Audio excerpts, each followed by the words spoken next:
What is SEO and how can it help you in your e-commerce store to be successful online? Stay tuned to find out. Welcome to eComFiles. We started this podcast to help e-commerce store owners to be successful and reach financial independence, but most importantly, to build momentum and have an impact without burning out on the way. We're going to cover everything from marketing to operations and beyond. Let's get started by talking today about SEO. What is it? Sebastian, what is SEO? That's a really good question. SEO is, well, it stands for search engine optimization, but I'm not even sure that that's the right term anymore. Maybe we should talk about customer value optimization. However, that term is used differently already, so it's not really fitting either. But what do I mean with that?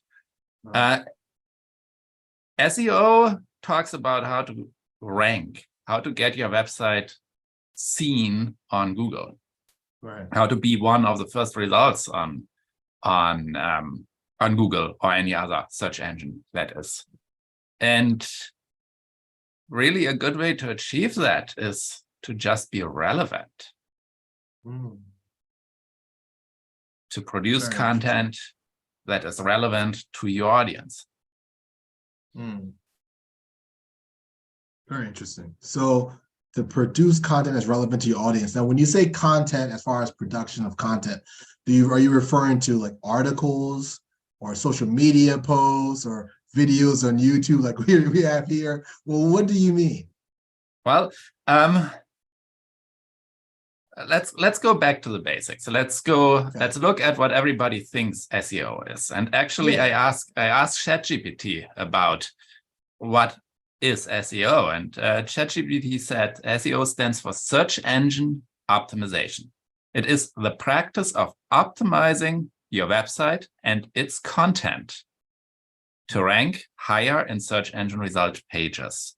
They are also called SERPs.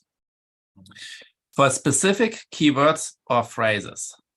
The goal of SEO is to increase the quantity and quality of organic, that means unpaid, traffic to your website from search engines like Google, Bing, and Yahoo. So that's what it is about. And there are a lot of techniques that have been published over the years to make that happen.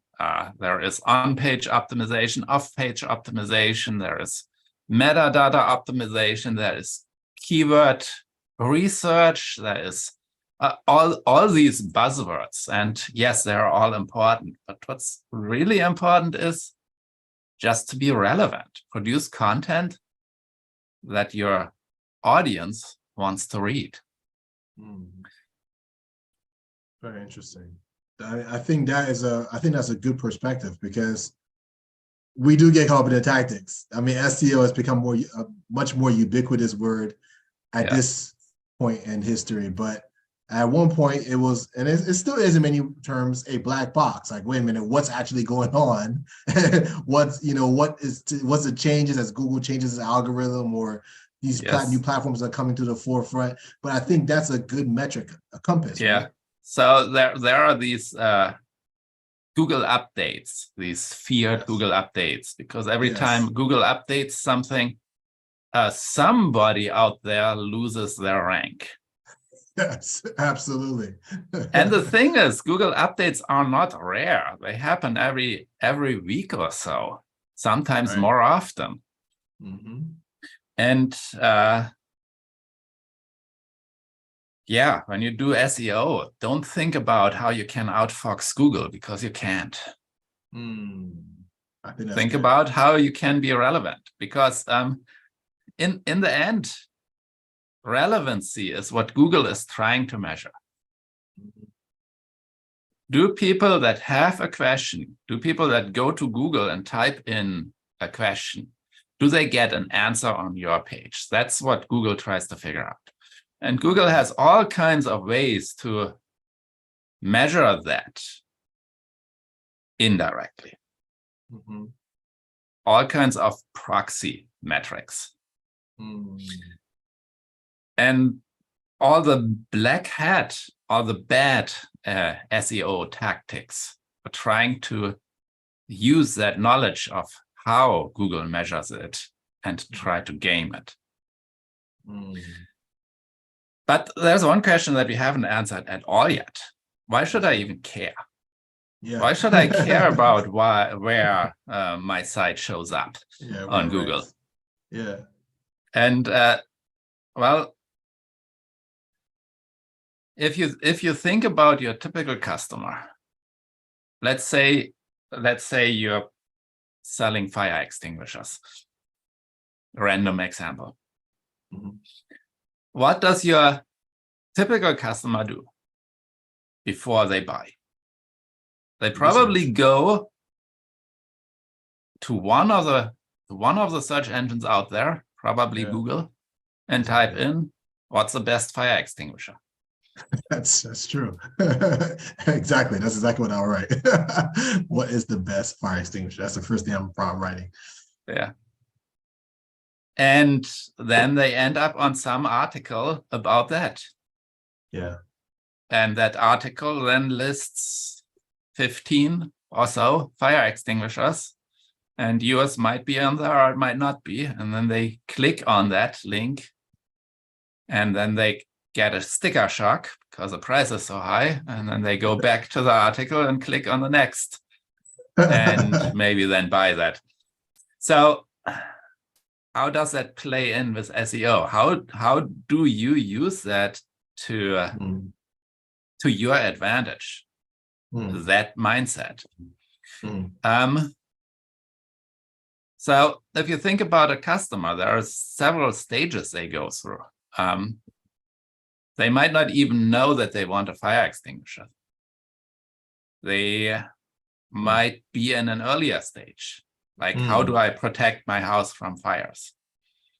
Or what do I need to do to protect my loved ones in the case of a fire? Right. Then there are some that know that they want a fire extinguisher. They might ask the question I brought up earlier: what's the best fire extinguisher?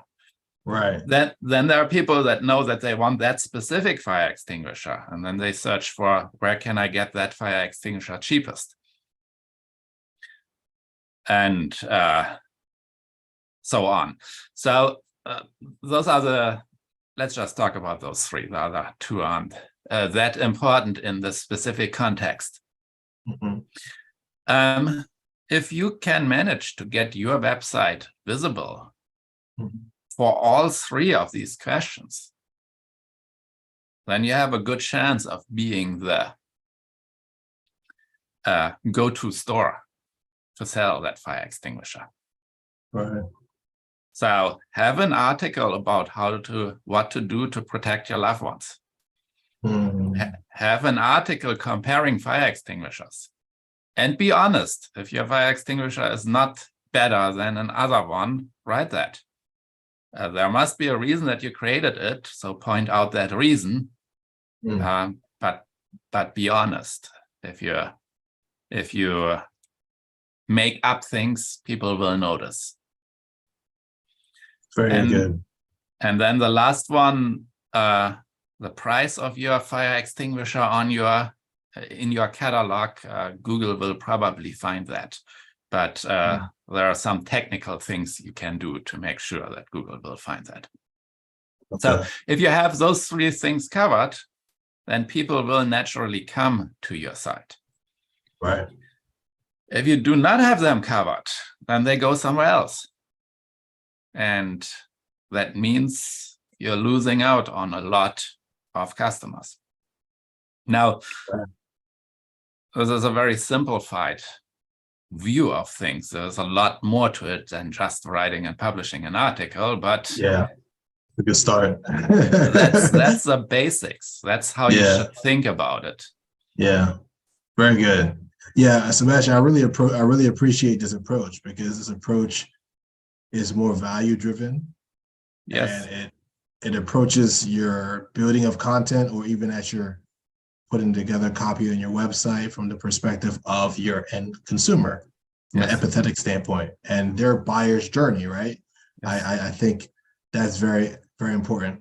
Wow. Awesome. Well, Sebastian. Because you brought up value here, I want to point that out. There is one metric that Google uses that is not that well published. Okay. And that is the time on your site. If they show your result in the search results and somebody clicks on it, and then they are back on Google within 5 seconds, Google knows that was not relevant. Okay. So that's a very key factor in why you want to have content that's relevant. Content that is relevant, easy to consume, and most importantly, that actually answers the question.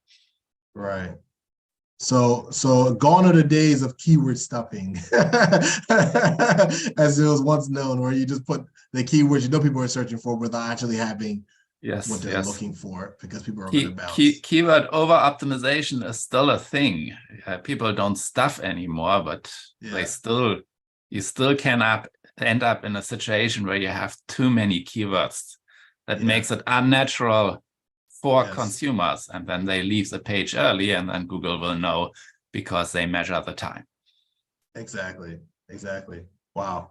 Well, Sebastian, I feel like this is going to be a 2 or 3 part series.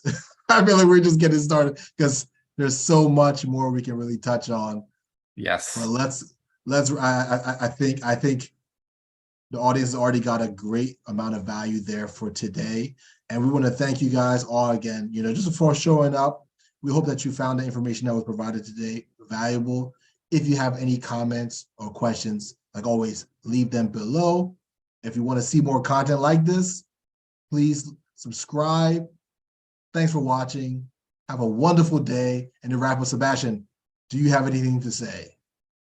As usual, nope.